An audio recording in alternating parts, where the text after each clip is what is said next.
don't do this often enough, partly because I started to think about all the folks I'd see today and I got excited. And also because as I was reminded by my team that we're actually not as good at planning these as we used to be. So a little transparency there. We're excited to be here. And also we got to have more of these so we can stay sharp for you all because the work definitely continues. John's giving me a thumbs up because he's calling like a madman every other day for us. It's really good to see you all, and it's really good to share what we're going to share here. We're going to go over our 7 states of focus as advertised, but mostly why. Mostly why. I think one of the things we did really well in 2020 is that we told you why we made the decisions that we made, and we brought you along. And some of that is rooted in education that David was born with, that he brings with him everywhere. And another piece is rooted in us wanting to be as transparent as possible and fully open about the decisions that we make.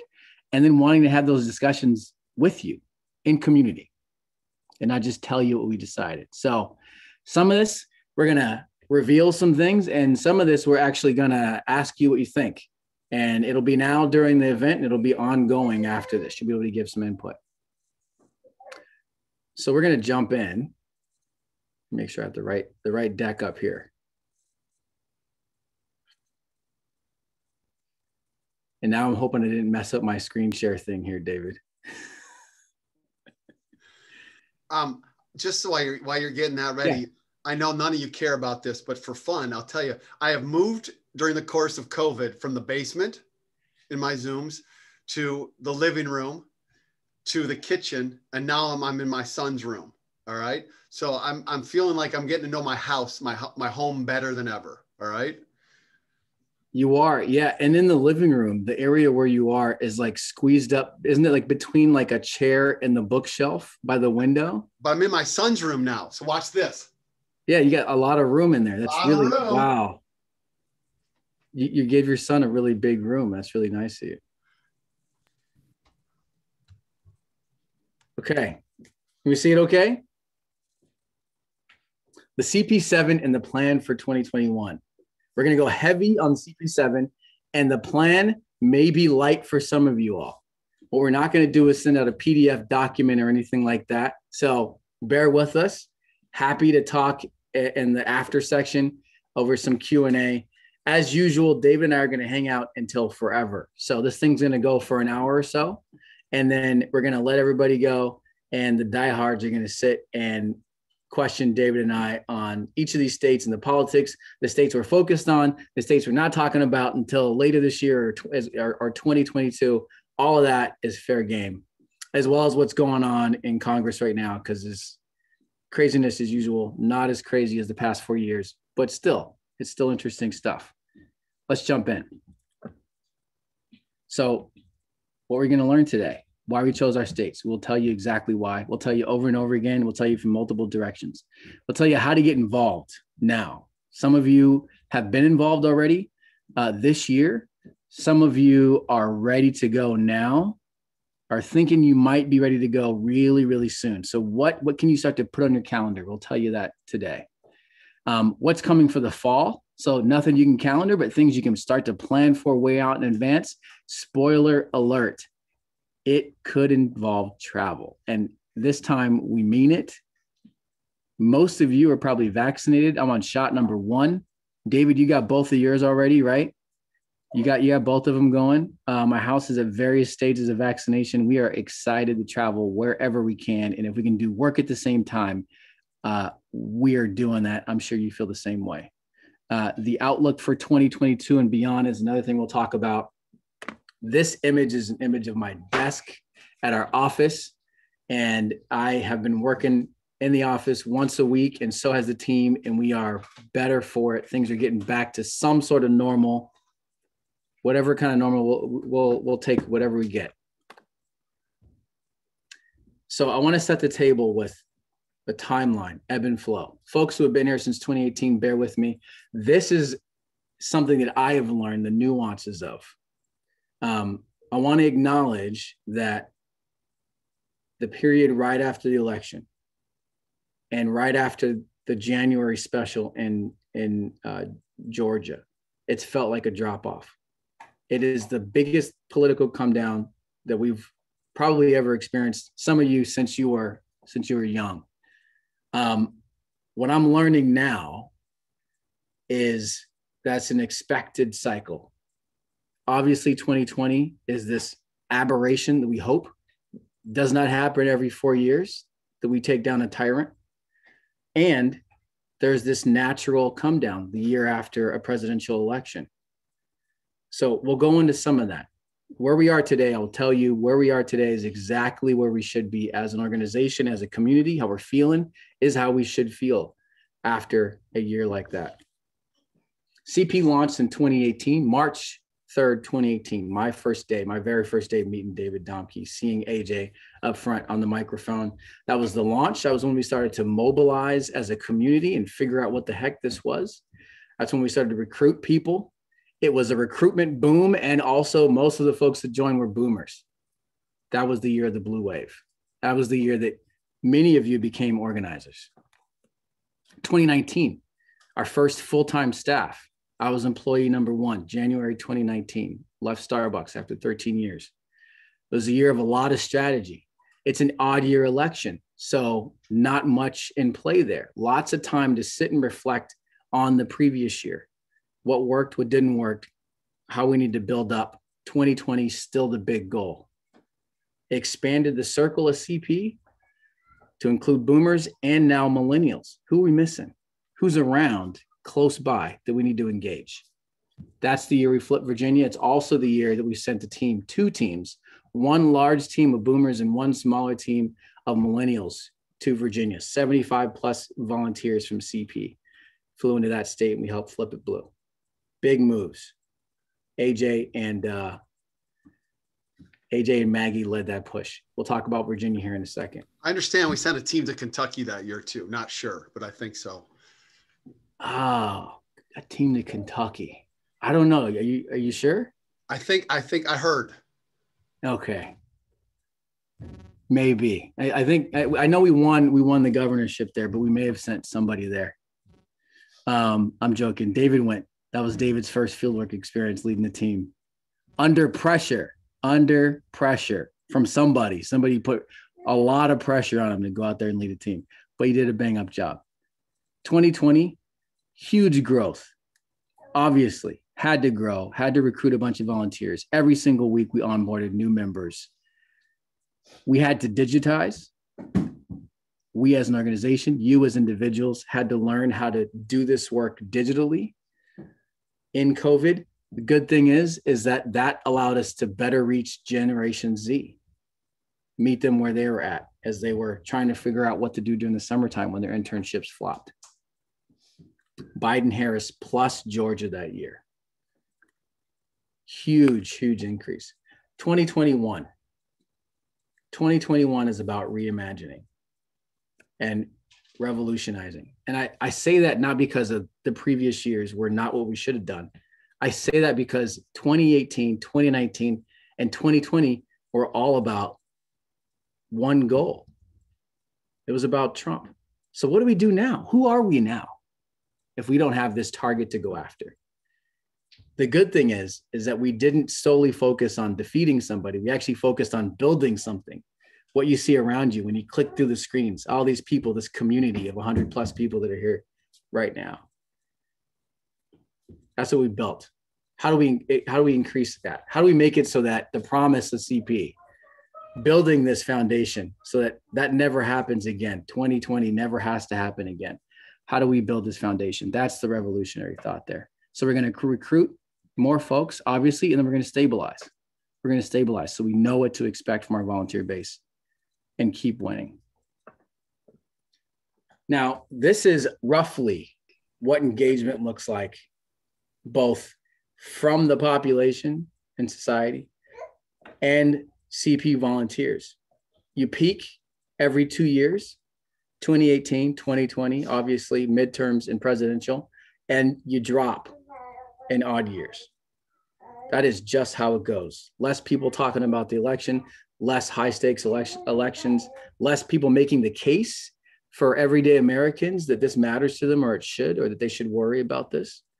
And 2021, the year right after the election, should be a massive drop where we start to refresh. We start to think about how to do this thing better. This is where we are today, how we all feel, the energy that's kind of dropped down a little bit. This is exactly where we should be.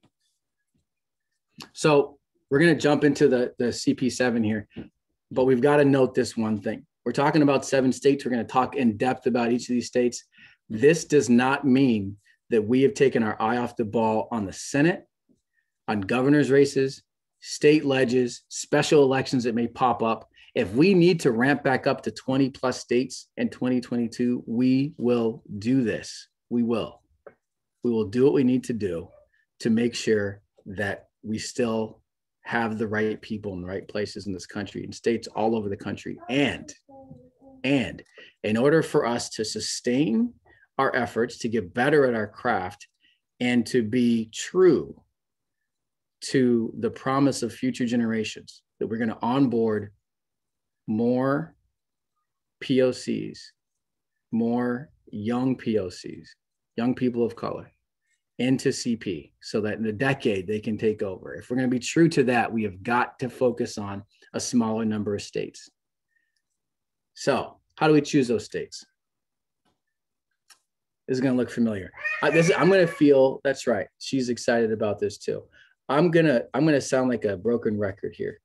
I'm going to always talk about these circles. This is the part where some of you who are mission driven and very action oriented, when you go to a CP session, you're like, okay, the circles again, I don't need this.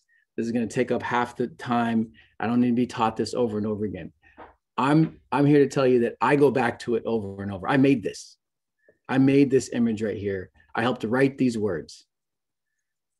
And still I go back and rediscover who we are and who we need to be going forward, using this as a guide. Because these aren't just words or pictures. This is exactly what you all as a community have proven to me that CP is. Common Power is this. This is why we're successful. This is why we're different than other organizations. So let's go through it. How does this apply to the CP7? Mindset. We believe in a just and inclusive democracy, and you gotta do something. You gotta take action in order to make it get there. How does that apply to the CP7? As we fight for a democracy that is more just and inclusive, we focus on states where justice and inclusivity in elections has been directly targeted by extreme voter suppression of Black and brown communities. As you read that, as I say that, there are certain states that should pop up for you right away. There are some that are modern. You hear about in the news already, where these laws have like flowed through. And then places that are historical, that you remember folks like John Lewis marching for. These are those states. Mobilize. We register and catalyze voters in key states. You know this. GOTV is the catalyze, registering voters. The way we do it is we follow the lead of our partner organizations. Never go in with our CP agenda. How does this apply? And following the lead of our partner organizations, we prioritize states where local grassroots groups have built trust and strong momentum with voters. Now, every single state in this country has a grassroots movement. What's different with the 7 states, we believe, and this is based on our relationships on the ground, is that these organizations have built trust over years. The people there believe in them, the voters believe in them, and there's momentum. There's momentum over time, recent momentum to get to that place. Those first two are external. Mojo feels more internal. This is how we interrelate with each other. How do we get this work done in community and in teams? And then we amplify next generation leaders. How does that play out with our CP7? Because we do this work in community We've chosen states where local civil rights history and authentic partner organization connection are conducive to fostering cross-generational and cross-racial team building. This is something that we've done as a habit. This is something that we, as a part of who your leaders of CP, who we are. And this year and every year after this, we will do this more intentionally than we've ever done it before. And it turns out that there are certain environments that better support the type of teams that we want to put together from here out. So those are our CP7. One quick note on how we're going to talk about this from here out, the types of work that we're going to be doing.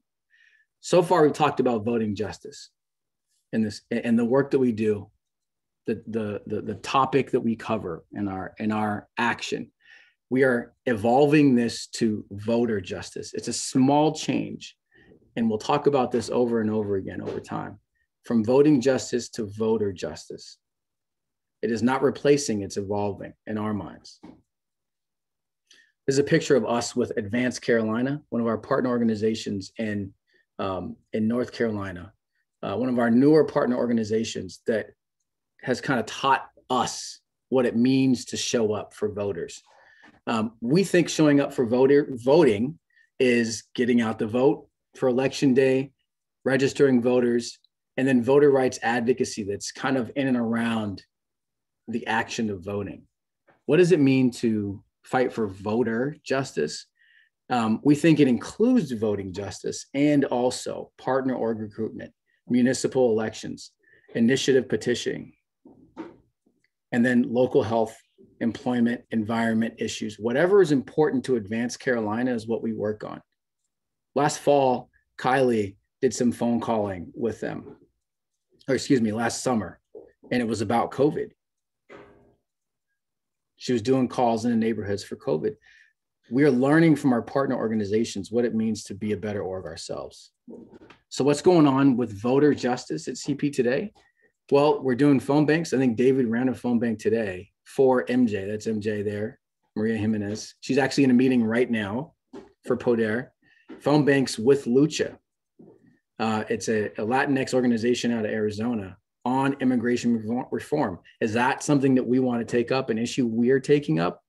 No, but it's something that Lucha wants to do, and we want to support Lucha. And when it comes for these folks that we're calling to vote, Lucha knows that if we fight for them on the issues that they need help with, and when it comes to vote, they'll vote. We're also supporting local municipal elections. Texas, the school board, we'll talk about that here in a second. COVID support calls I talked about, org recruitment, ballot initiative petitioning. These are things, some of these things we've done in the past. We're going to do them with more purpose now. We're going to offer them up to our partner organizations. So this is how we're going to focus within these 7 states. This is what we're going to drill into right after we talk about the politics. But it's super important to know what we're getting into in some of these states, and David is going to walk us through that. David, I'm going to kick it to you to share. Charles, I only see what's the blue states. Those are the states. These are the 7 states. Oh, that's right. That's right. Oh, is there a slide after this? That's right. There's a mystery 7th state. There's a mystery 7th state here. I know I can count to 6. I can see 6 blue. Okay. So there's going to be one. Arizona, Texas, Wisconsin, Virginia, North Carolina, and Georgia. And there's a mystery 7th. Okay, awesome. All right, I'll jump in. Thanks, man. Okay.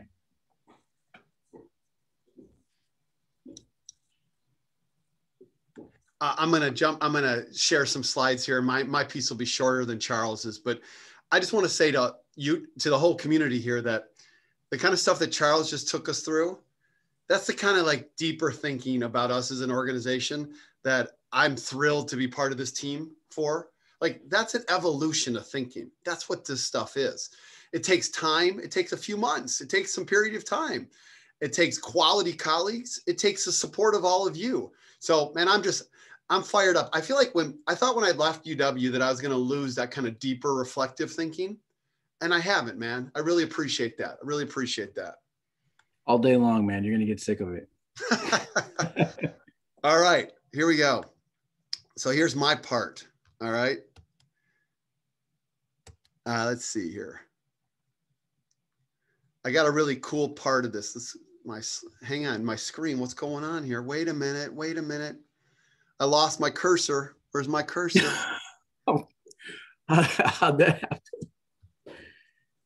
I was just going to sing your praises on your Zoom skills, man. Oh, no. Charles, can you take back? No. Yeah. No. Yeah, just take it back for a second.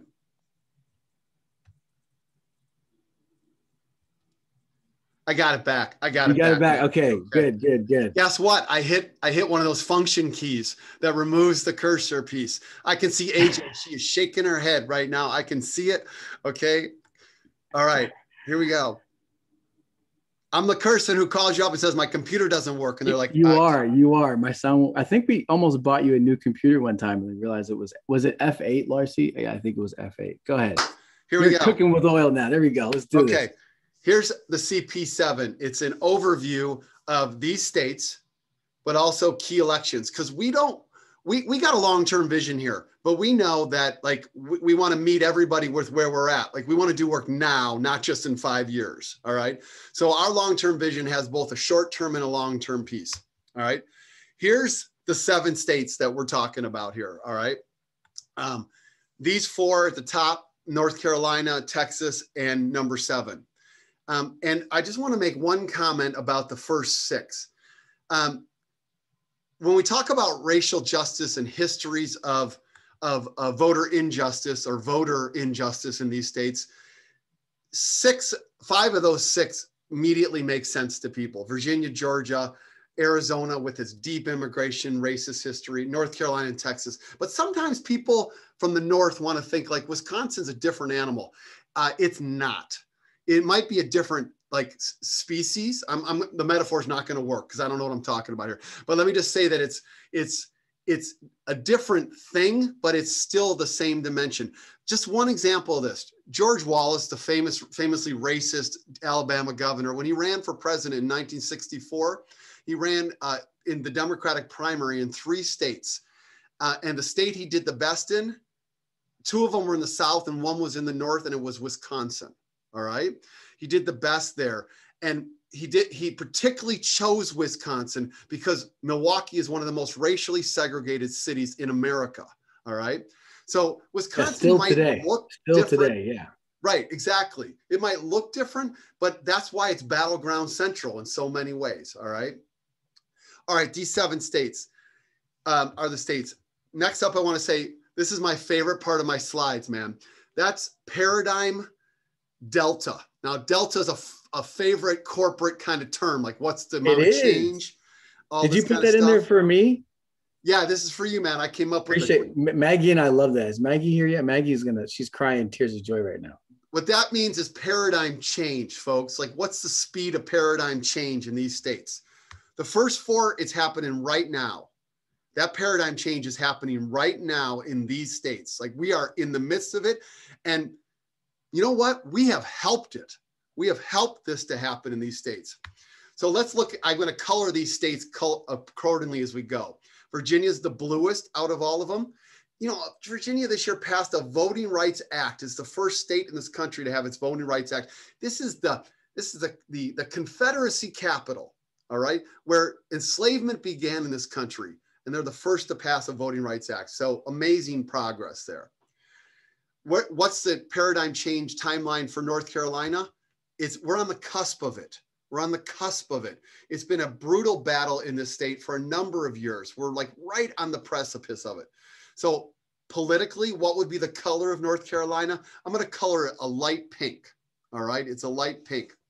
All right. Today, Sherry Beasley announced she's running for Senate in that state, lost by 400 votes for the state Supreme Court race, won more votes than Joe Biden won in 2020. Let's go. Let's go, people. African-American woman. She'd be the 3rd female Black senator in this country's history. That's pathetic. And also, let's do it. Let's do it. All right. Texas, What's the delta for Texas? I'm just going to use that term. What's the delta? Yeah. What's the paradigm change? Years. It's going to take years. We got excited about Texas because of Beto in 2018. Let's just get a deep breath here and know it's going to take years for Texas. Okay. So what's the color politically of Texas? It's red. It's really, really red. All right. It's going to take years. Hey, Beto was on MSNBC last night, and he said it would take 4 max. 4 max? Yeah, he said maybe even in 2022. The dude has done some drugs. Okay, I mean, if that's what it takes to win a state, man, we all need to. Okay, but hey, man, I love how he's working there. Love it, love it, love it. Right. So, what about state number 7? What's the paradigm change? Well, Charles and I have been wrestling around with this, and we want a state that's really way out there on the continuum. We want a North Star out there where we're like, we are going to be in this for the long haul. So this is going to be a decade plus paradigm change state. It's going to be a state where we're in it because we know that we're not going to win in 2020. We don't expect to win in 2022, 2024. We're looking more like 2032, 2034, 2036. September is going to be leading this organization at that time. Okay. That's what we're talking about. So what's the color of that state going to be? Crimson, baby. Crimson red. Okay. Deep, deep red. All right. So I'm betting on 2028, just so everybody knows. For the number 7? Uh-huh. I'm aggressive. 2028. Get prepared to be disappointed, Charles. Okay. But we're going to give it a shot. I may have to move out there. Okay. So state number 7 is going to be way out there on the continuum. But hey, we know that we want to do work today. And so I just want to show you 3 years of what's coming in these states, these 7. In Virginia, well, in this year in 2021, we will be all in for Virginia. The governor, the lieutenant governor, the attorney general, the secretary of state, plus every House of Delegates seat is up. All right. And then starting very soon, there's a special election this Saturday, which will then lead to a runoff. And as long as a Democrat gets into that runoff, which is not a done deal in Texas, but as long as a Democrat gets into the runoff, we'll be in the special election, the Texas 6th congressional district, which is been a more red, but got closer to a purple color in 2020. That's 2021. In 2022, look at all of these races. Virginia is going to have a whole bunch of House races. Georgia, Wisconsin, Arizona, there are crucial Senate races. North Carolina, crucial Senate race. House, we know that in Texas, there's 2 more House seats. They just got an apportionment. They're going to have to go somewhere. All right. They're going to have to go somewhere. And in number 7, whatever number 7 ends up being, there's a couple Senate seats out there, and there are long shots. We're not sure what 7 is yet. We're considering a couple different ones, but they're long shots. All right. And then in 2023, we don't know all of what will be there because we don't know exactly what our number 7 state's going to be, but we know that Virginia will have all of the state House and all of the state Senate seats up for election. The governor won't be up, but all the state legislature will be up. And Wisconsin, we can flip the damn Supreme Court. We've been working since Charles joined Common Power. We've been working to try to flip that state Supreme Court. And it's a 4-3 conservative majority right now. And we can turn it 4-3 in 2023. So just mark your calendar right now for like March or April of 2023 for Wisconsin, and then for the fall in Virginia. So these are our 7 states. All of them have elections coming up. They also have stuff. We've also chosen them with a continuum of length of time it's going to take to do the work in them. Number 7, you're going to hear about what number 7 is before we're done here. And I just want to pick up one last piece here. I'm going to close my bit here. There will be a number of other states we will add in 2022. Pennsylvania, Nevada, Michigan, maybe Florida, maybe New Hampshire. These are all, maybe Minnesota. We don't have a meeting where Maggie doesn't lobby us for Minnesota, okay? So the reality is that we will add some more states, but they will not be our everyday focus. That's what the CP7 are. All right, back to you, Charles. Appreciate that, man. I think some people come here just to see you talk about politics. Very good at it. There'll be more later in the Q&A section. Like I said, David and I plan on falling asleep on Zoom tonight. So if you got questions, get ready for that. Not for the falling asleep part, but for the Q&A section at the end. Okay.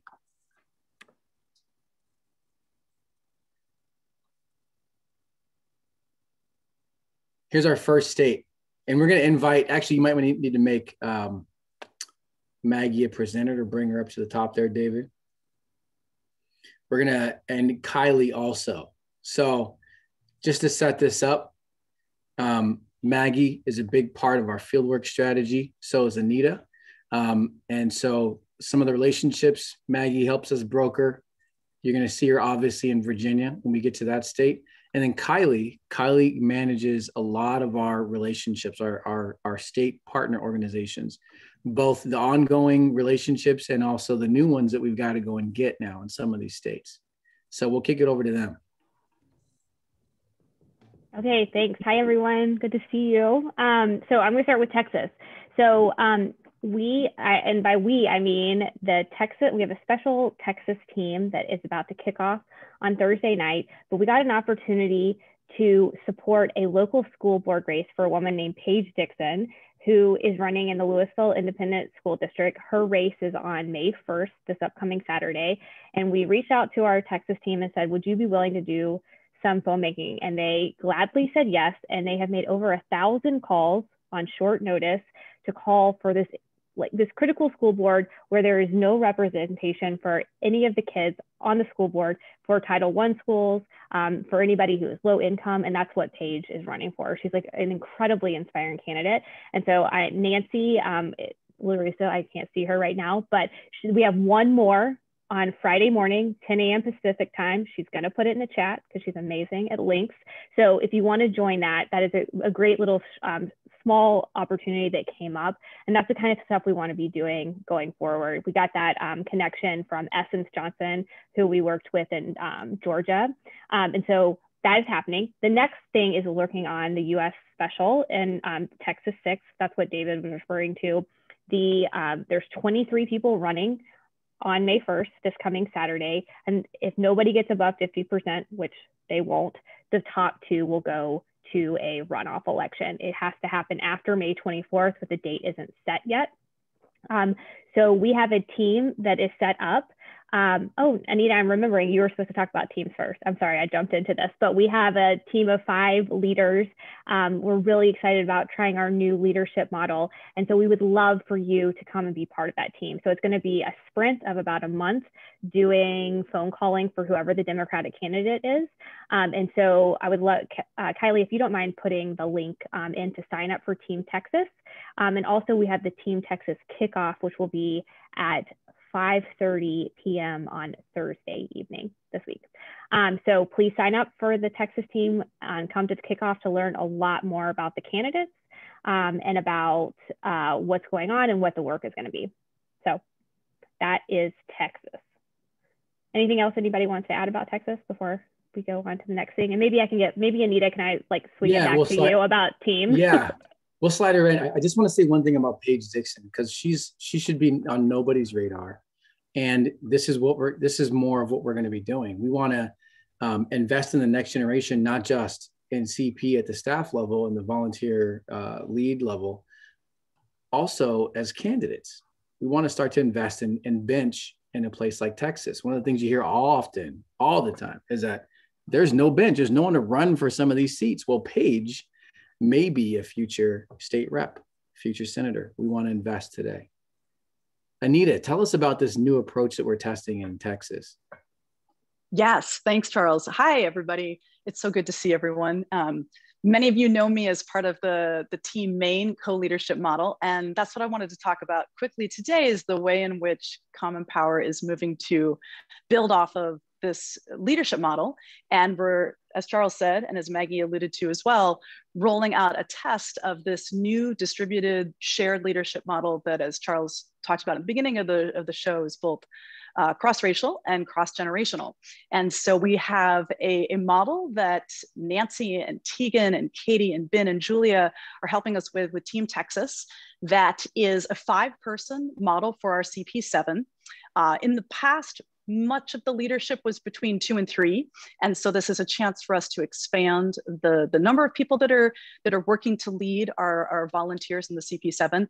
And we've also, in addition to putting together the size of the teams in this new configuration, we've worked hard to come up with particular roles that are defined, that we, through working with existing people that have been part of CP, that have helped inform us through focus groups and surveys, what those kinds of key roles are and what a 5-person team should encompass when it comes to those key roles. And so moving forward, after getting good information from the Texas team and then having a chance to bring that information to bear with Virginia, and you'll be hearing more about that in just a couple minutes, we're going to be moving into a model where there are descriptions, applications, trainings that are a part of the team leadership when it comes to organizing teams, thinking about leadership development. How does intersectionality and anti-racism training play into the kind of work that we want to provide our team leads so that they can go in and be successful with the volunteer course. So we're really excited. We're very grateful to our legacy leads, as we call them, who really took 2018 to 2020 in dramatic and just sustained fashion, and are the foundational essence of how we're moving forward to consider this model of larger team leadership, shared leadership, but in a way that is discrete roles in the support of this important work that David laid out as we look into the fall. So you'll be hearing more about this in the coming weeks as we bring not only Texas forward, as you heard, starting this Thursday, but also as we start to think about Virginia. And we'll be at the very end, we'll be going through in terms of a timeline for the rest of the year. But that's the new model in essence. And so happy to answer questions towards the end, but be keeping your eyes peeled at any generational age that you are coming into CP, because we're really going to be looking forward to creating these kinds of new leadership models when it comes to CP7 and beyond. So thanks. Thank you for that, Anita. And thank you for leading much of that work. We have leaned on, I think, organic mentorship at the team level or at the community level. And now we're being more intentional about it. Anita's telling us exactly how to do that. Many of you who have been around for a while have talked about a mentorship program. And we thought, why don't we bake mentorship into the way that we run our teams? And so we're going to be approaching many of you. Many of you are going to come to us and apply to be a part of these leadership teams. And we think that the folks that are younger are going to really benefit from your experience. Okay. Thanks. I also want to just give a quick shout out to Larcy and the work that Action Academy has been doing, because they're central to the way in which we're building that pipeline, thinking about next generation leadership. And that's all really part of the formula. So it takes everyone at CP, and it's been terrific to feel like it's an all hands on deck project. So excited about the recruitment season, and thanks, Charles. You're spot on. Mentorship is a big part of the new leadership model, all directions. There you go. Only way forward. Okay. Next up, we have Virginia, if I can click my screen the right way. And we're going to have AJ talk about Virginia. I'm joking, AJ. I'm totally joking. I wish I could see AJ's face right now. I can't. AJ, I'll take this one. Don't worry. Okay. I appreciate it. Charles, really? So you're so talented. You're so, hey, shout out to AJ's Education Emporium. If you're not going to those classes, sign up for those. Her and Dr. Scott. Man, if you don't go to anything else, don't just go to those. Go to everything, but go to those because they're worth your time. I appreciate it. Also, VA in 2019 was successful because of Maggie's brilliance. So let's not mince words. I helped and also a lot of the strategy that came from VA. And because of how big Team VA was, that was one of the largest teams that CP has ever had. It took a lot of strategy. So shout out to Maggie Rittenhouse for having the strategic mind necessary. I know some of y'all were on Team VA, and a lot of y'all were drinking wine on Team VA, and so it was interesting. It was like wrangling cats. Okay, it was like wrangling cats. I'm not gonna lie. So shout out to Maggie. Always down to work with Maggie. Maggie's probably the only person who can get me to knock on doors again.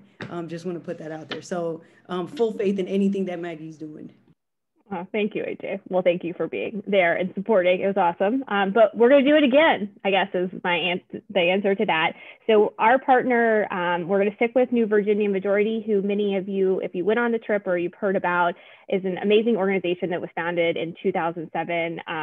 It originally was the Tenants and Workers United, and then has evolved into an organization focused on justice, economic justice, political justice, criminal justice, all of the justice, everything you could think, focused on marginalized communities. So it's a really amazing organization that we're really proud to partner with, and we've built a really strong relationship with them. So they right now are working on the primary for all the statewide elections is happening on June 8th. Once the primary is over, we're gonna bring together a Virginia team, which will probably start around July, where we'll start doing remote work. And then we hopefully, all fingers crossed, will actually travel to Virginia to knock on doors, get out the vote, do whatever they needed us to do. So we'll work with New Virginia Majority, and it might be the case that we work with specific candidates directly. New Virginia Majority doesn't always endorse in a whole slate of candidates, so we'll work to figure that out. But we're really excited about this being a huge focus for 2021, because yes, it has flipped blue. There's so much progress, but there's a backlash, and there is going to be holding those gains is going to be critically important. So that's Virginia. Excellent. Next up, Georgia. A lot of good stuff in Georgia, and also some rebuilding that we're doing to reconnect to partner orgs there.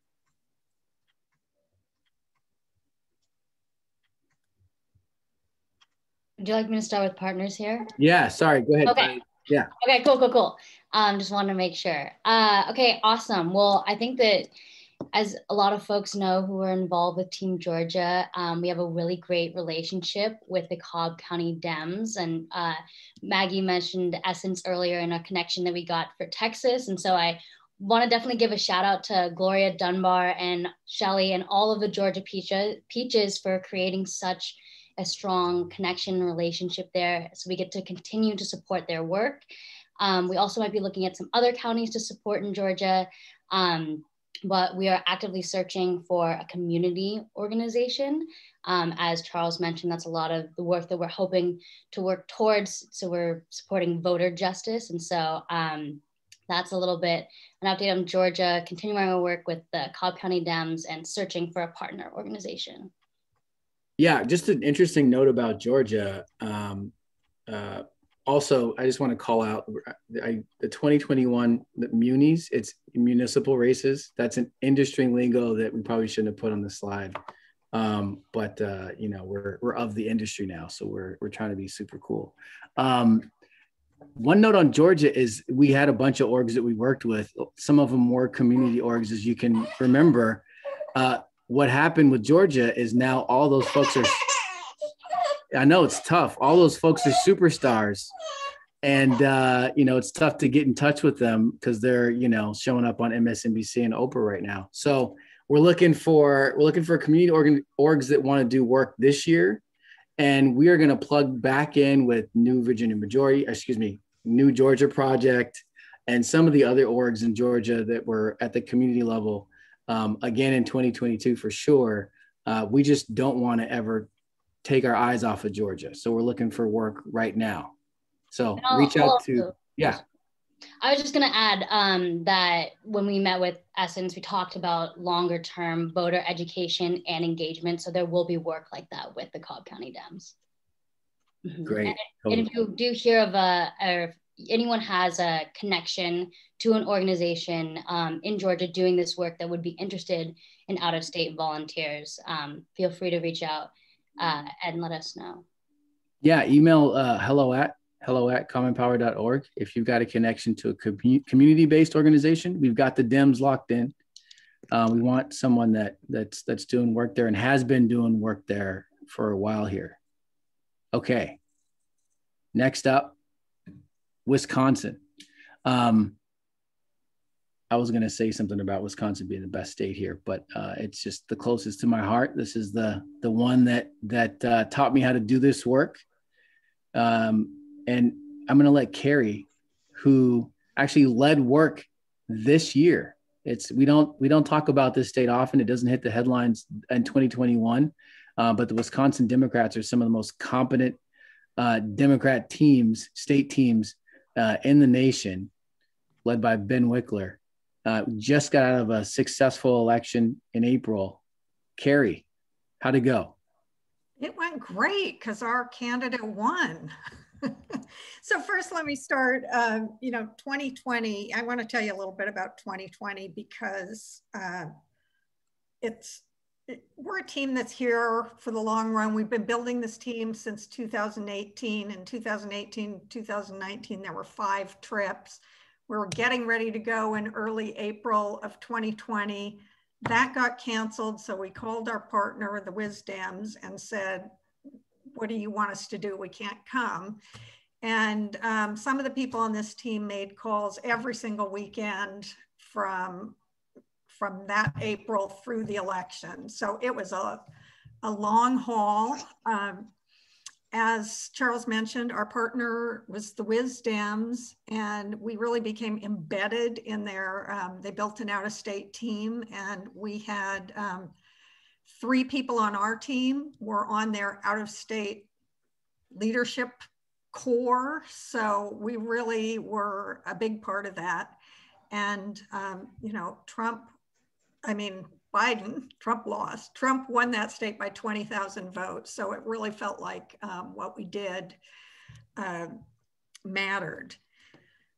So this year, people kind of hung on to their energy through November and then kind of mustered a little more energy to help out in Georgia in late December, early January. And then everyone was ready to breathe a sigh of relief. And then they said, there's this big election in April. And so a small group of us got together and helped them out with this April election. It was for the Office of Superintendent of Public Instruction.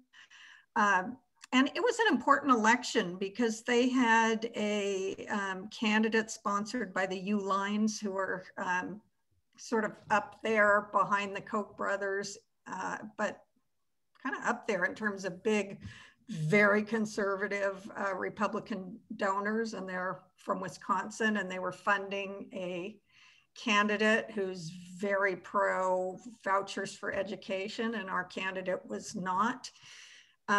So there were about 8 of us that came and made calls for a number of weekends leading up into that election. And we made just under 1,000 calls, and our candidate won. Her name's Dr. Jill Underly, and she is their new superintendent of public instruction, or will be when her term starts. About us doing this work in April, late March and April. Oh, first I want to say we did phone banking, and shout out to Alice Friedman, who always comes through on the texting side. So Alice did the texting, while the O'Briens and the Brown, Kate and Greg. Oh yeah, all stars. Here it's, I mean, really, you know who you are. Thank you, people. But the real reason we wanted to do this is we really wanted to show up for our partner and let our partner know that we are not just there for the big ones, that we are there for us whenever they need us. And so we kept in touch with them. We showed up for them. And I think they really, really appreciated it. Charles is going to talk about one partner, but I just wanted to mention that one of the things we've done since 2018 is developed sort of informal relationships with a number of organizations there, including the Fair Maps Coalition, the Minocqua Brewery PAC, that's one of our favorites. In 2018, we were partners with the Racine Interfaith Coalition and Next Gen Wisconsin. So we're working to build some, a good network of people in the state that we know who are really involved. Oh, Amy, she says the Minocqua Brewery rocks. Yay, it does. And by the way, credit for many of these relationships goes to Ginny Anderson, who Totally. a speaker series for us. And so she reaches out to all these people and builds all these relationships. And we have a, Charles is going to talk about Block. So that's why I'm leaving them out. Another good friend, John Scott, that, did Ginny introduce us to John? I never can remember that. No. See. Who did? Secords. Secord. That's right. Mark Secord introduced us to John Scott. Thanks, Jenny. Introduced us to a lot of these other people. Well, so this is Wisconsin is relational. It's been relational since the beginning. We had somebody who's a part of our community who's related to the candidate our first year, Senator Tammy Baldwin.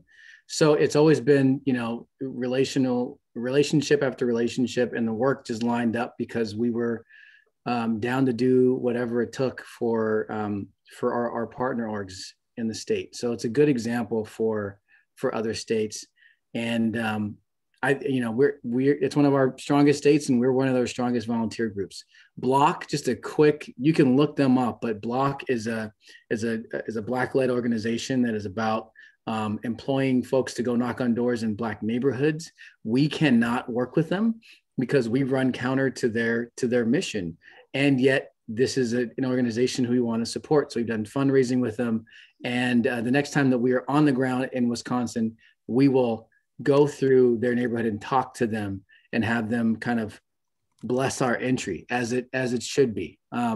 It's a great relationship. And again, Wisconsin, wonderful state. Carrie, thank you so much for your leadership there. Jenny, Frida, thank you all. Alice, you're a rock star. Thank you all. Let's jump into our next state here, North Carolina. Kylie, want to give us a quick rundown on North Carolina, state you used to lead, and some of the partners that are there? Yes, absolutely. One of my personal favorites, as Charles mentioned, I was fortunate enough to get to lead the North Carolina team with Jordan, Therese, and Colleen. So we're going to be working again with our longtime partner. You can vote in North Carolina, doing voter registration and get out the vote work. As y'all may have heard, since the census is causing complications. And so there's going to be a little bit of delays here and there, but we'll be able to work with them hopefully soon. And as Charles mentioned, a newer partner, Advanced Carolina. Advanced Carolina is a 501c4, and so we can do some candidate work with them, which is really exciting. We did calls for state senate and the COVID-19 support. And so I'm really excited to be working with them as well. So we're looking at possibly getting some work this year with North Carolina. I know Jordan is ready to go. I know you are. Look for that soon. And we'll talk about all of these maybes and these 2021 municipal races that we might jump into at the very end here. Okay.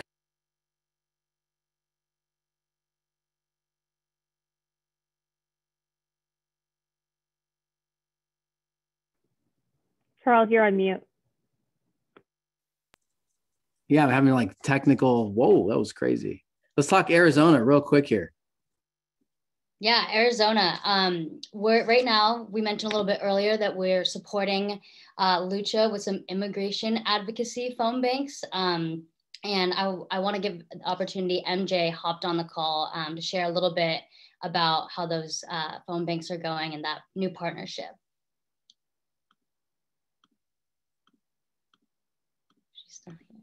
MJ, you still here? I saw her join. I'm here. My mute. Oh my gosh. Oh my goodness. It's contagious. Charles. David. Blame it on David. All right, give us like 60 seconds. How's it going? Going great. Lucha is amazing and they are trusting us with these calls. We've made about almost 900 calls the last 2 weeks. We are still going hard. The amazing advocacy team is taking over these next couple weeks. It's exciting. We are pushing not just for the DREAM Act and the Farmers Modernization Act. We're focusing on the filibuster, which we know that, in general will prevent any type of progressive bill to pass. So that is the main focus of these calls, is to push to remove the filibuster. We're calling Senator Mark Kelly and Senator, oh my gosh, I forgot her name, Sinema, forget her first name, Kristen Sinema, to push for those, the removal of the filibuster, and then also the push for the 2 immigration bills that would literally change people's lives. So it's really exciting work. We're really excited to be working with Lucha, and I appreciate anyone who's made calls. Shout out to my Poder Común team. And it's really exciting to see everybody come together for such an important work with Lucha. Please, if you have any questions about these calls, email me at mj@common.power.org. I will add it on here. I'm more than happy to help anyone who wants to join the team. Thank you so much for your support. Also, shout out to Poder. MJ is leading one of the first intentional, focused, cross-generational, BIPOC-led programs. And you're doing stuff with Lucha in Arizona. You're also doing some stuff here in the state, which we'll learn about later. We're gonna have a full-on event where we'll get you to roll some of that stuff out. But you are not just doing remote work, you're also planning in-person work, which I think is key. Yes. It's really key for folks who are new to this, for people who are on-ramping, especially young folks who need to understand the mechanics of registering folks to vote and volunteering and getting them hooked for the future. So kudos to you on that. Well done. Thank you all. Thanks, MJ, for hopping in. And then also, folks will notice that the ADLCC is on here, and we'll be doing more candidate-focused work with them. Yeah, the ADLCC education. David's over there giving lectures to their community members and donors. It's been a cool exchange, another great relationship that is not just about work. It's about something else that we do really well. So we're learning all types of ways to show up for our partners this year. Okay, I think this is the time we talk about this last state, David. I saw some bets in the chat. I saw South Carolina. I saw somebody said New Hampshire. Maybe I'm imagining that. These are all really good bets. And I think David said something to this before, but I think we're here to tell you that we haven't decided. We haven't decided, but these are the states that we're looking at right now. These are the ones we're looking at. So I want to call something out, because I'm going to call it out. Somebody else in the chat said Nevada was a little discolored. Okay. And that was an attempt to color it gray again. Nevada, it was our 7th state for a while. Those of you who took our volunteer survey saw Nevada on there. And when you look through, or when you heard the reasoning at the very beginning, it just didn't make sense for Nevada to be in the top 7. Still a very important state. We still care about Nevada. We still care about Florida. We still care about a bunch of these states. And also we've got to focus. So which of these states hews closer to the set of principles that we set out that align with our 3 M's? And it's one of these states. David, you want to talk about any one of these or all of them? Let's talk about all of them. Let's remind folks what you had on your chart.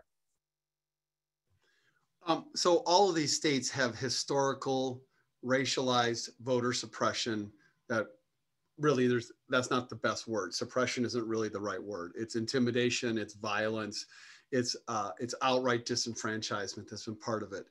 Yeah, AJ talks about a lot of this. AJ and Dr. Scott are covering this right now in their sessions. Yep. They vary tremendously in kind of what's going on in the states now. So Charles and I we're dialoguing. That's it. That's the word we'll use. We're dialoguing about which of these states best hits the home run for us as a 7th state. You can make a case for each of these. All right. Each of these has value. Jamie Harrison's over there in South Carolina, and Joe Cunningham's running for the governorship in that state. And there's some interesting things going on in that state that are really, really relevant. In Alabama, Doug Jones won there in 2017. And when you look at the state, there's a clear blue, politically blue, historically black belt across the middle. All right. That's really, really important. Plus, we've got some great personal contacts in that state as well. In Tennessee, we don't really have the contacts, but there's some incredible on the ground work that's happening in that state. And historically, there's a long kind of labor, economic justice alliance that's part of that state. That would be really interesting to us. And Nashville is a really up and coming. It could be arguably another Atlanta in the South, okay? And then in Kentucky, they actually just passed a voter expansion bill that Governor Andy Beshear worked on a bipartisan basis with the Republicans on. And so there's some really interesting stuff there. And Rand Paul is up for re-election in 2022. And Charles Booker looks like he's going to run against him. And we love Booker. So there's some really interesting things going on in each of these states. Charles and I are talking and getting intelligence. We definitely want to kind of hear from any of you if you have a specific contact in these states, not just a longing for the state, but a specific contact in the states that could help us suss this out and think about these. But these are the 4 we're looking at. And Kentucky was not a Confederacy state, but they were a slaveholding state. All right. The other 3 were Confederacy states, as was Texas. All right. As was Virginia, as was North Carolina, as was Georgia. And then Arizona was covered under the Voting Rights Act because of some of their discrimination. So these states have long arcs and histories, and we're part of the trying to shift that arc. All right. So we're thinking about all 4 of these. Which one we're going to end up with, we don't know. We're going to take a few months to kind of think it through. Yeah, that's the good thing about, I talked about the cycle at the beginning, and we've got time. We've got the time to set the stage for this next 4 years and where we focus. And so we're taking our time with this last one. If you're passionate about it, at the end of this, we're going to, during Q&A, if you want to make a case for one of these, we're willing to hear you out. And if you communicate better in writing, I'm going to say that you can email hello@commonpower.org and make your case if you feel strongly about one of these. Maggie is from one of these states, so she's already, based on that, she wants us to go with one of them. That's not a compelling argument. If you've got some facts and some relationships, we're willing to hear it. Let us know at the end of this event and also over email. Okay. This looks like a plan, Maggie. This looks like my plan. Also, I didn't realize my dad and my stepmom were on this call, so they're making the plugs for Tennessee right now. Your dad's on the call? Well, I'm willing to hear that. Okay, so there we go. No, don't put we don't don't put them on the spot. Not good. None of us do well on that. Let's not do that. No. But my stepmom Celeste, if you just in her chat saying Equity Alliance, which Charles, you're already aware of. So that's one that we're thinking about. We're trying to figure out if we have the contact.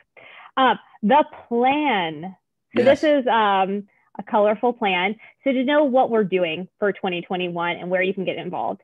So first is advocacy. So that work is ongoing right now. So that you can join the advocacy team if you can sign up on the website. Maybe Kylie or somebody, one of you could drop in the sign up form for the advocacy team. That is making calls for the People Act, which is HR1 or S1, and doing some state level work to fight against the bad bills in Arizona, the bad bills in Georgia. That's been wrapped up. And then obviously redistricting is about to happen. So there is going to be a lot of work that, what just happened, Charles? You're in. Are you doing music? Sorry. Okay. Sorry. That's okay. That's okay.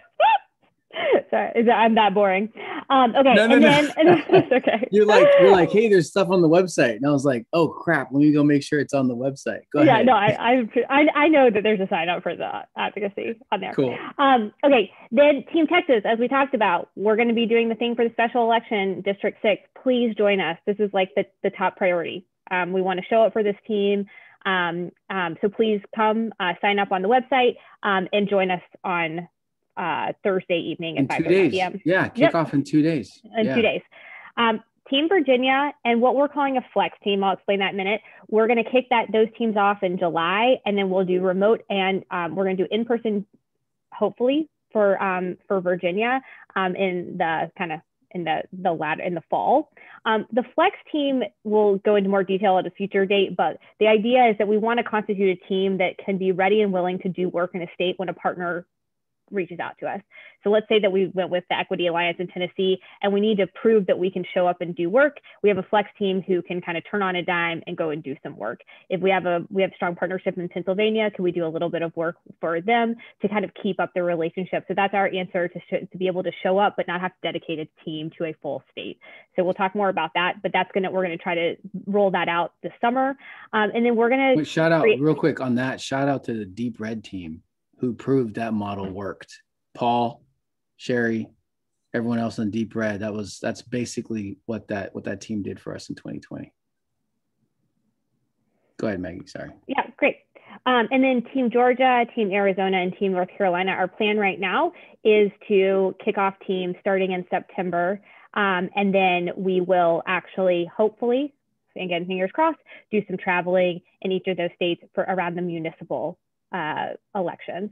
And so why you see this staggered, and I think there was a question about like, why are we narrowing on state? We are building, in the past we had 1 to 2 team leads on every team. We're having 5 team leads, and we're building out a whole training program about anti-racism, about how to work cross-generationally, how to be an organizer. So it's going to be we're having a much more robust way to actually build cross-racial, cross-generational work that we think all of our volunteers will benefit from, but we're building it. So we're trying to test it with Texas, and we want to test it with Virginia, and then keep on testing it so that we're really ready to go in 2022. But it's going to take some scaling up to be able to recruit the people and do all the training. So that's why you'll see the staggered work, and it aligns with when the work is actually happening in the states. There's a lot of primaries going on. We're trying to avoid primaries right now. So we're working more. And like once a candidate has been chosen, we'll be there to support.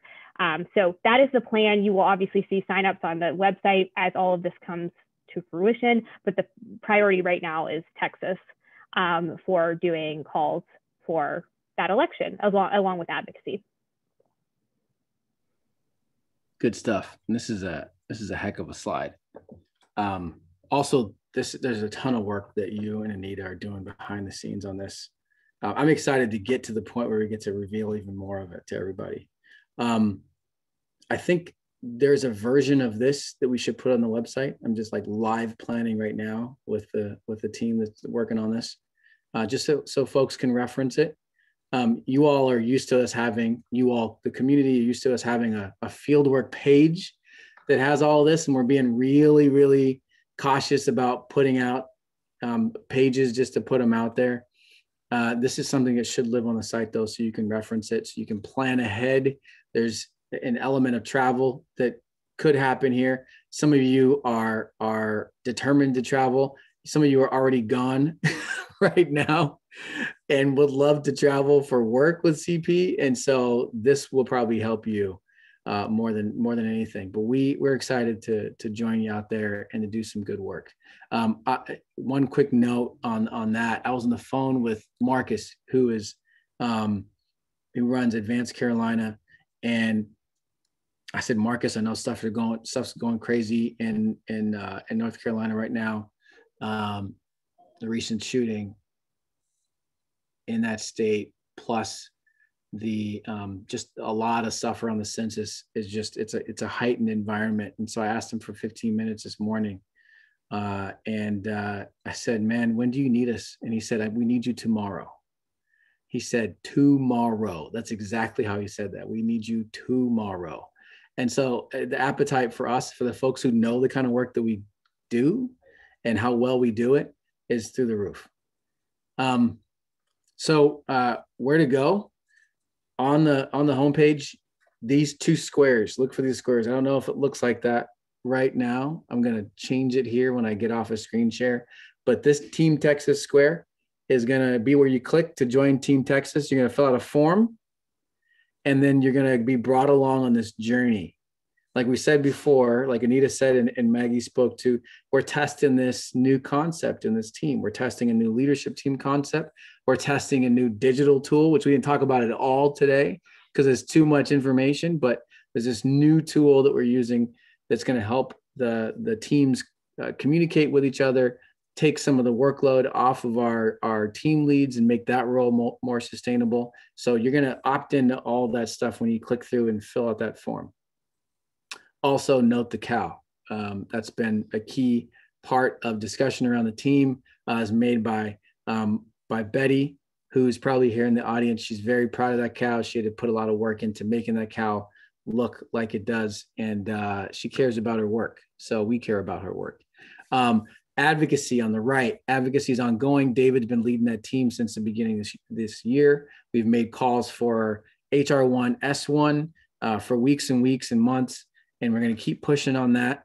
And we're also making calls individually in some of these states. Arizona is one of them still. Georgia was one of them before they passed their laws. Texas, there's a bunch of work still to do there. Advocacy is the tip of the spear right now for CP if you want to get involved.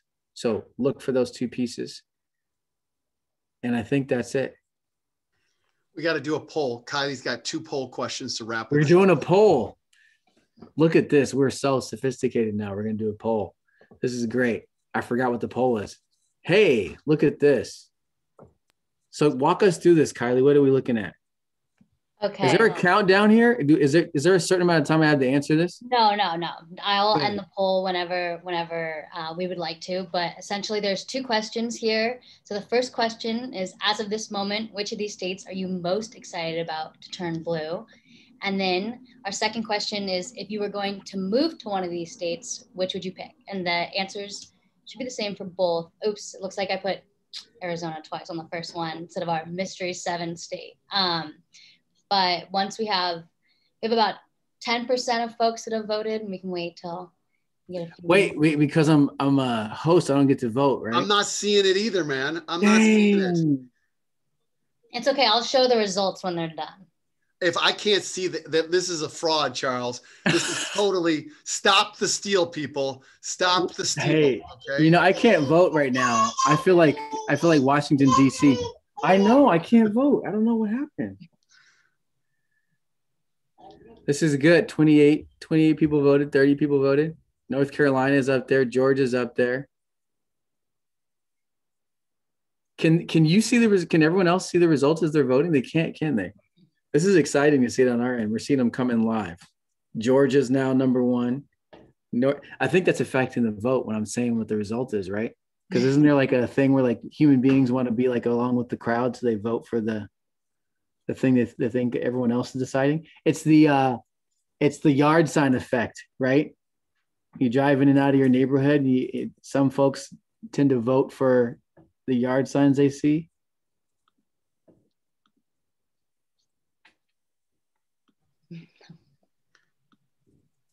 All right, let's If count you're going to move to one of these states, which one would you pick? Whoa, that's a cool question. This isn't fair. Half of you probably already moved. Some of you have already moved to one of these states. I'm not going to say which one, but it's interesting. 10, 9, 8, 7, 6, 5, 4, 3. This is really intense for no reason. 2. This is a parent voice right here. It really is. Okay. It's cut off. We need to know the results. Are you sharing with everybody? Can everybody see this? I can't see a dang thing, man. I'm dying here. Okay, since the 2 of you want to act like you don't have any sense at this moment, okay, The polling results are, for the first question, I'm tired of it, okay? The two of you just being ridiculous. You right use now. Zoom more than all of us, so go ahead. I do, and also like you two are ridiculous. So as a question one, as of this moment, which of these states are you most excited about to turn more blue? Virginia's at 4%, Wisconsin's at 16%, North Carolina's at 20%, Georgia is at 32%, Texas is at 18%, Arizona is at 8%, and I'm guessing Mystery Arizona is at 2%. You see how she went backwards and started with that's some real Zoom reveal skill right there. Question two, if you were going to pick one of these states, which one would you pick to move to? Virginia, 22%, Wisconsin, which is a Colts team, 10%, North Carolina, 30%, Georgia, 6%, Texas, 2%, Arizona, 28%, and the mystery state comes in at 2%. Okay, now you two can go back to being yourselves. Well, I'm interested in the 2% of you that want to move to the state that you don't know which one it is. You are diehard CPers right there. You're going to open up our first office in fill in the blank state. Thank you very much. Alice, of course. Alice. Charles, as you're looking at our Zoom room, this will be how we'll wrap this up. And then we'll do Q&A for as long as anybody wants. When you look at our Zoom room, who do you think is one of the, like, who's your best pick of most likely to say, I'll move to any of the mystery states when you look at this room? Oh yeah, it's Alice. Alice Friedman is the number one. She's actually willing to move. That's like, is a half joke. Alice would like to know if that's an actual program because she's down to do that. And then Nancy would sign up to at least visit her, send her care packages, support her as she launches the first office outside of Seattle of Common Power.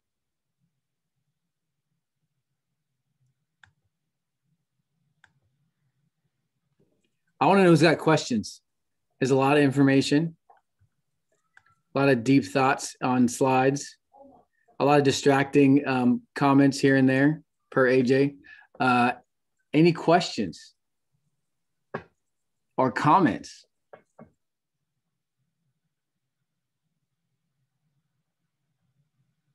No, Richard, say it out loud. What do you got?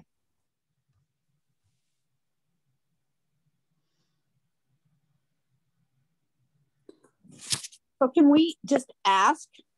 Or yeah, put them on let's do chat? it. No, Okay. no. Say it out loud. We do it messy style here. Let's go. I'm gonna respond to that because what is so exciting about Common Power is the way you guys work. And so many local organizations, as I'm sure you know, and we even have some here in Wisconsin, are absolutely and they don't know how to connect people and they don't know how to care for people and talk the way you guys talk. I would love to have the first 10 minutes of the session tonight in a recording that I can play for people to say, here's how you talk to the people you want to fire up about saving democracy. So anyway, I hope in your great plan, and maybe you do it with the young people, you are training people to do CP. Because what you do is you do it so well. That's all. I just want to say that Richard is joining us tonight from the Democratic Party of La Croix, Wisconsin. So we met via email as part of our Wisconsin work. So thank you, Richard.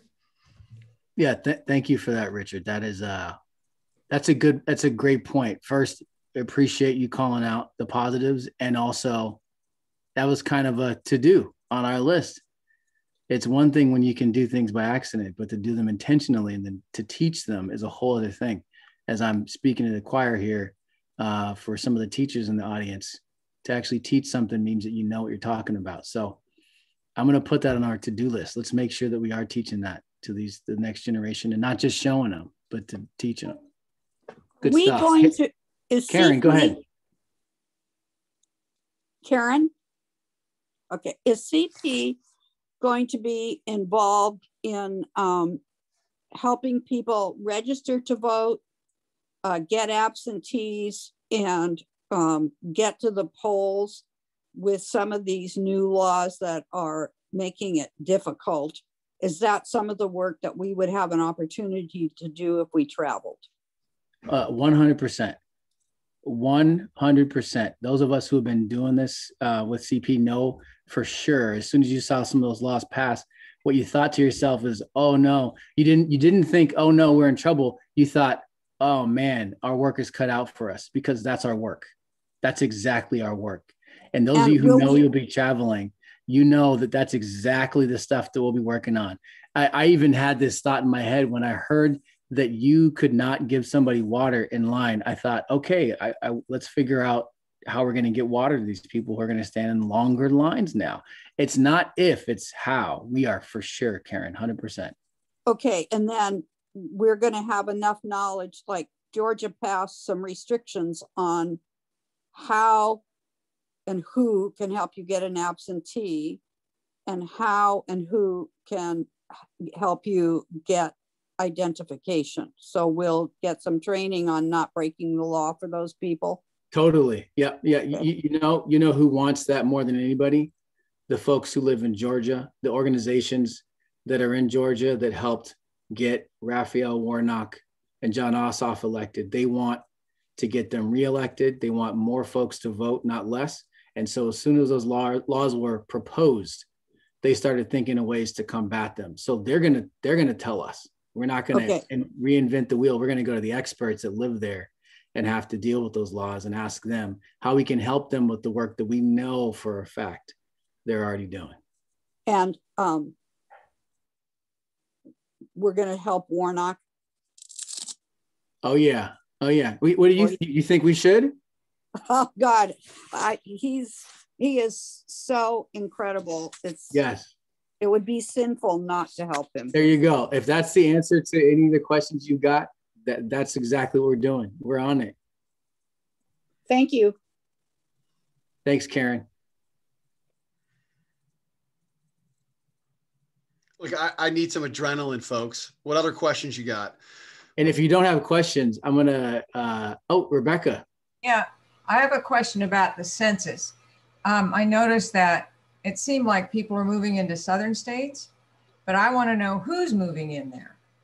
And how does it change the mix of the electorate?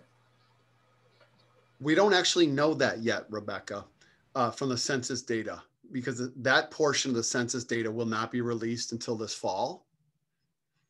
The portion that's been released so far is just total population counts, estimates. They're never counts, they're estimates, total population estimates. But the actual demographics and where they live in the state are not information that's going to come out until September, the end of September at the earliest. Does that mean that they can't do apportionment yet because they don't have the geographic spread? They cannot draw the maps. They can do apportionment, which is the count of the seats. They've done that. They did that yesterday, but they cannot draw the maps until then. That's called redistricting, and we'll be invested in that later this year. Yep. You know what I'll say? If it's estimates, how do they say that New York lost a seat by 89 votes, by 89 people? Because the estimates still have a number attached to them. They're still estimates. Yeah.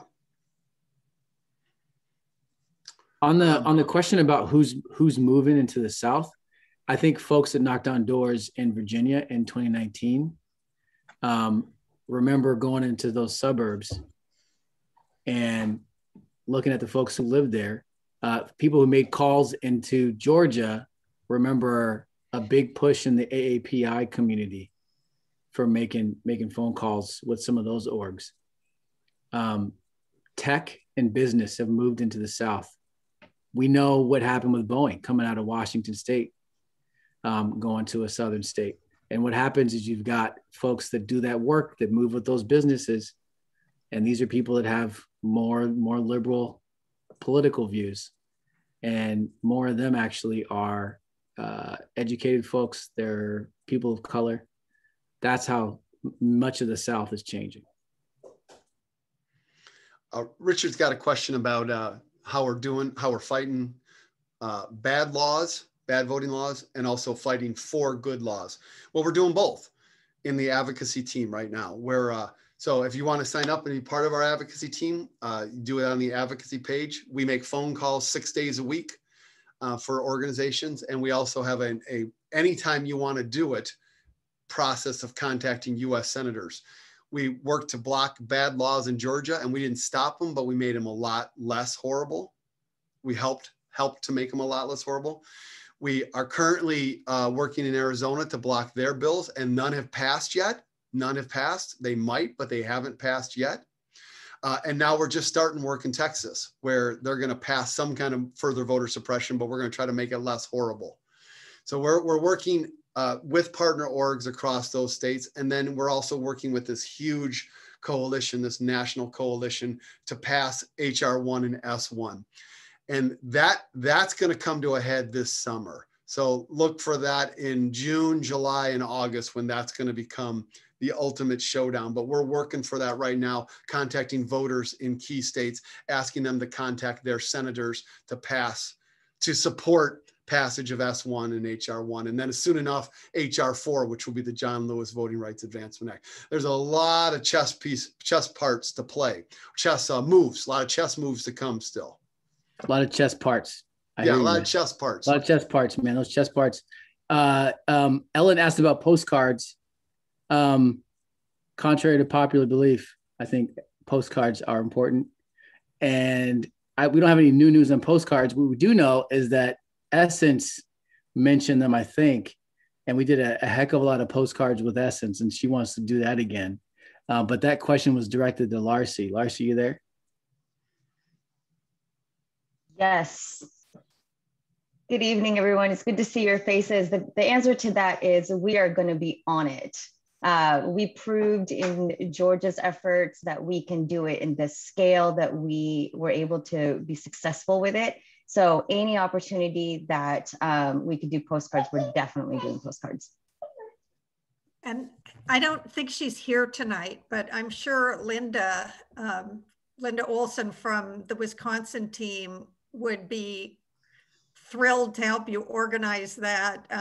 The Wisconsin team, just because Linda happened to be on our team, ended up sending postcards to, I lost count of how many states we sent them to. So it was thousands and thousands of postcards, but it was really more of a national effort. It just happened to come from us.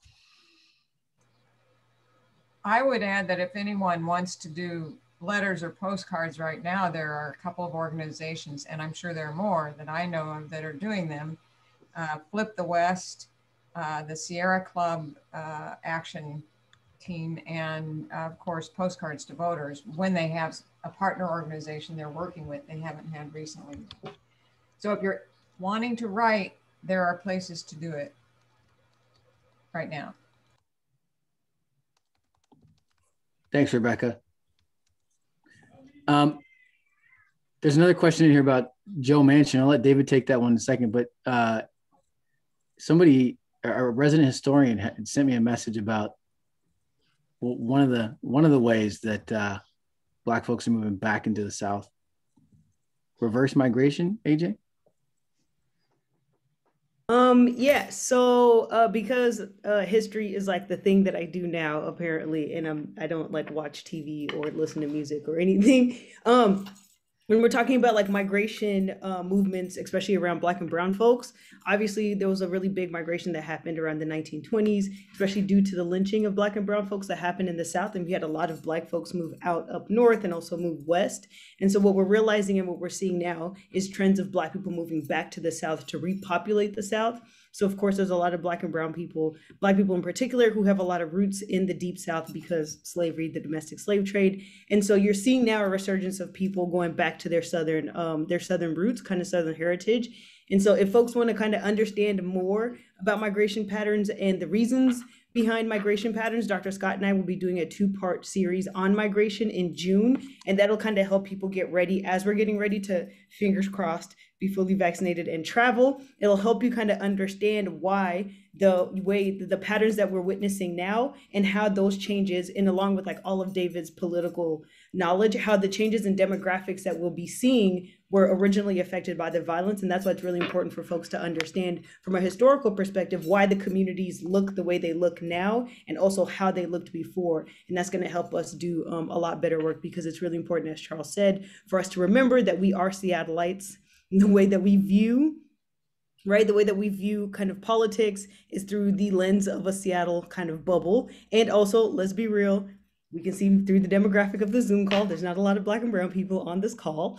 And so, no shade to you, the interactions that you may have with Black and brown communities may be limited. And so when we get down there, we just want to make sure that you are armed with the knowledge necessary so that we're not trying to, you know, we're not unintentionally doing harm into these communities, but we're actually just advocating and amplifying the work that these communities are already doing. So having a good historical base in that, and having a good understanding, and also having really good teams, which is why the work that Maggie and some of the other folks in CP is important, to give you the tools and knowledge necessary so that when we get down there, we just start amplifying the work and there's a lot less harm caused. So just wanted to historically put that into context real quick. Well done. Thank you for that. And especially, like you said, as we start traveling, yeah, we're gonna need to get used to being in front of other human beings that we don't know.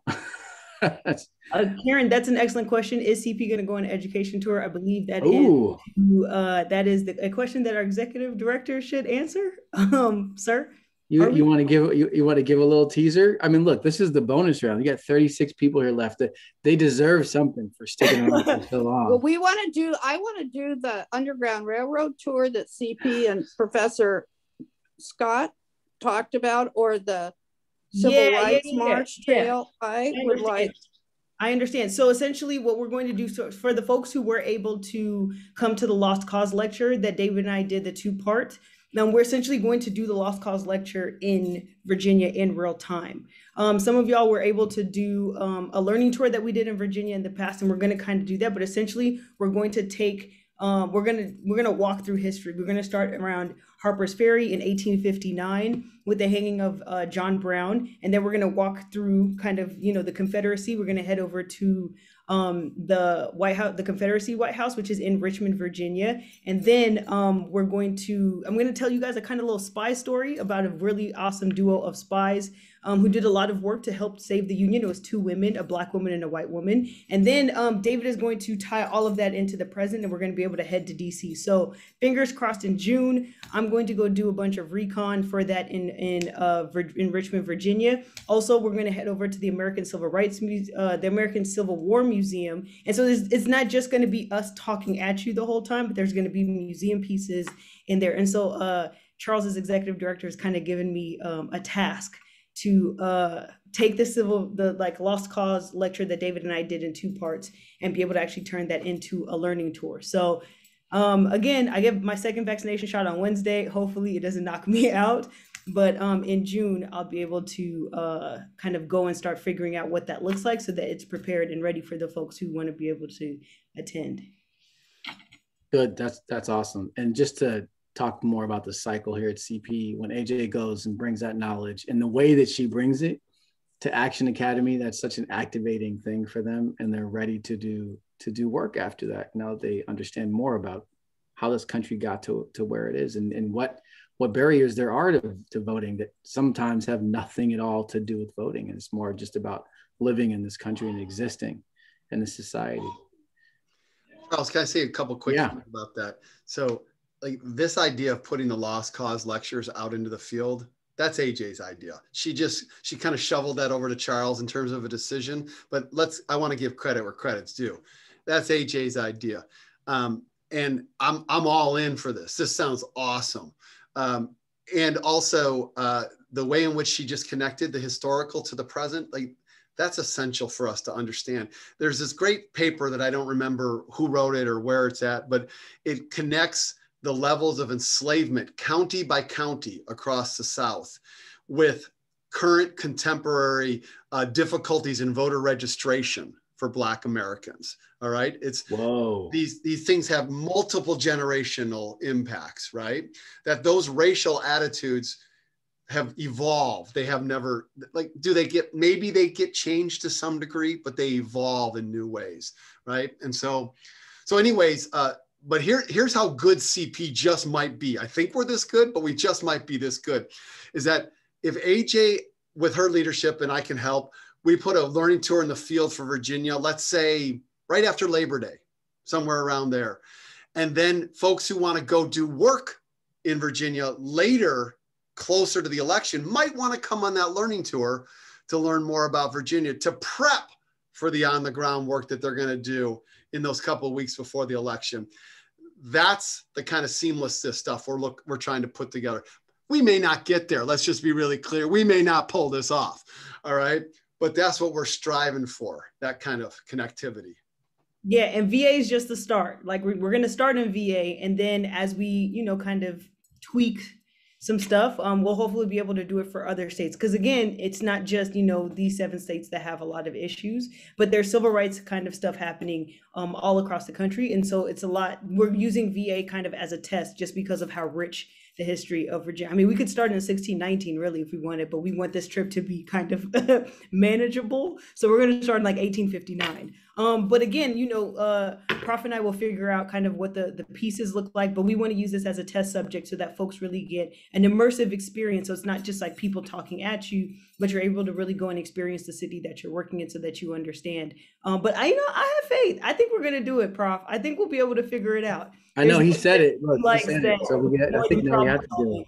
So yeah, I think we'll figure it out. But I'm looking forward to putting this together. I hope to see as many folks that are able to make it as possible. And this is definitely going to be probably my biggest project this year, but I'm really excited about it. Can we include the opportunity to visit with actual modern communities of people of color who are willing to share what it's like? I mean, I don't want to just hear about it. I shouldn't put that. I've been very interested to hear about the past, but I also think that at least where I live in Seattle, Washington, the opportunity to sit down and listen to people talk about their experience as a person of color or any marginalized group is so much more powerful than reading about it. And I don't need to engage in a dialogue. I need to engage in listening. Karen, I love what you said and the way you said it. And also you're selling this for us. That's exactly what AJ talked to me about. Yeah, so I have some connections with folks in Virginia. The thing is, like you mentioned, Karen, I want to make sure that the folks who participate in this are not going to be tokenized. And so it's really about a lot of transparency and understanding what that environment would look like, what toll it would take on them. Because again, we have to remember that the Black and brown folks in Virginia tend to be kind of also isolated and within their own communities, whereas us Black and brown folks in Seattle, we have to deal with white folks everywhere we go, right? Like I can't turn my head, even living in Burien, without seeing, white folks, and that's something that I am used to. So part of the trip is going to be creating even stronger community connections and creating generational connections, and also making sure that the folks that we do engage in this conversation, which absolutely I wholeheartedly agree, we should be able to talk to folks who live in Virginia. But the thing that I want to make sure is that they understand that we would be bringing a group of white folks of a certain age and generation. And we also have to understand that these are the same folks who may resemble some people who have caused harm to them. And so there's a lot of pieces that kind of go into thinking about how to create an environment like that. And so we'd probably be talking more to like organizers who are used to putting themselves in a space like that versus just, the matriarch of a community. But all of that is going to definitely be taken into consideration. And for sure, we'll be having conversations with community members. Thank you. Of course. Thanks for that, AJ. Totally. Anybody else got burning questions?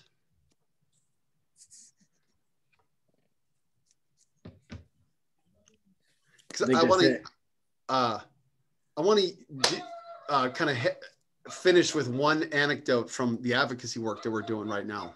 You can probably hear my dog in the background. That's the Zoom world. So in Arizona, there is a party. It's called the Republican Party that is trying to suppress the vote. of people, and their core goal has been to purge voters from the permanent early voting list. The PEVL is what it's called. It's PEVL, permanent early voting list. And they set up a practice or a bill where if you didn't vote once every 4 elections, that you would be removed from the permanent early voting list, PEVL. But they didn't just pick 4 federal elections.